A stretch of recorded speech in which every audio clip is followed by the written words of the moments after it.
Hello friends, in this video I'd like to discuss the topic chromatography to my channel Fundamentals of Pharmacy class.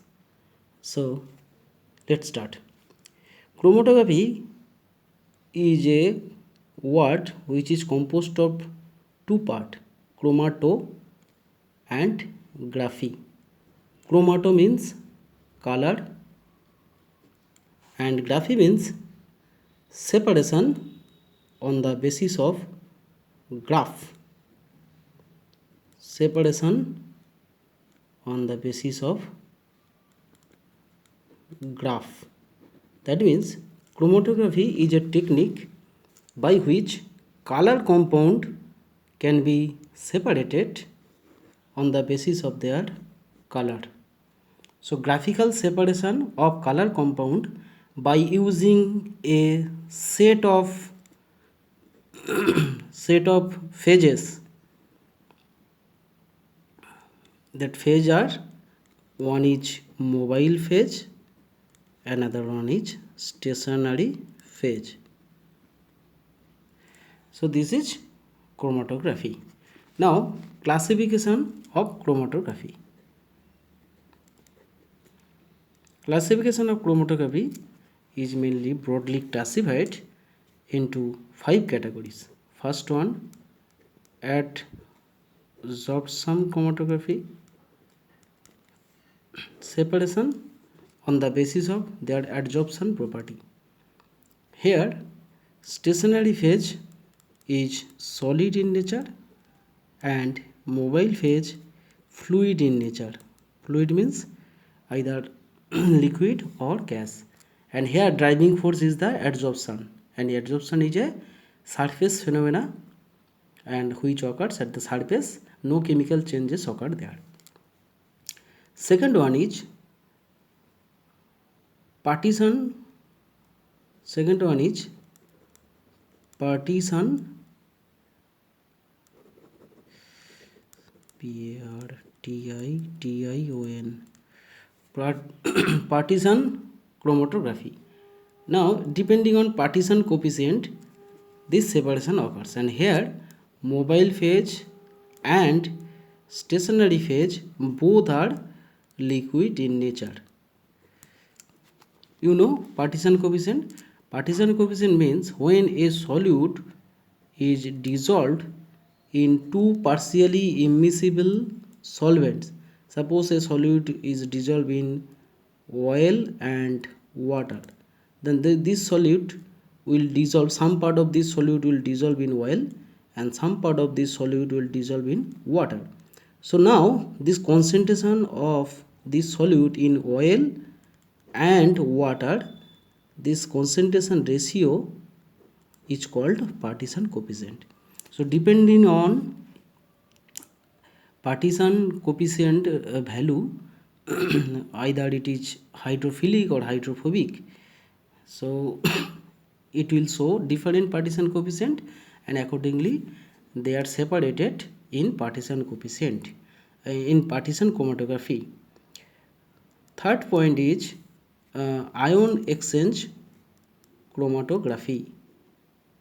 Ion exchange chromatography, stationary phase is resin and mobile phase is any solvent, maybe organic or aqueous. Generally organic solvents are used. Now in the resin, this resin part attached to it either anion OH minus or it is attached with cation, that is H plus. Now any ion, it is ion exchange, in ion exchange chromatography ions are separated. If it is positive ion, suppose calcium and potassium, so when they are mixed, how they will be separated? Just potassium ion will be replaced H plus, okay, like this way, and potassium ion will attach here. Or suppose it is anion, so anion exchange reagent will be used, so it will replace OH minus and Cl minus will attach to the resin. So later on treatment with acid or other suitable solvent, this resin will will release Cl minus, or this resin will release potassium plus. So depending on ion want to remove or separate, cation exchange resin or anion exchange resin is used.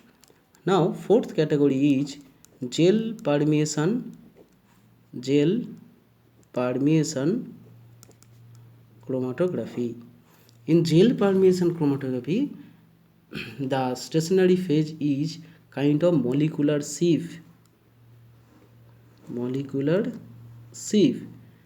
So here the molecular sieve, so big molecule cannot pass through, but small molecule can pass through due to steric hindrance.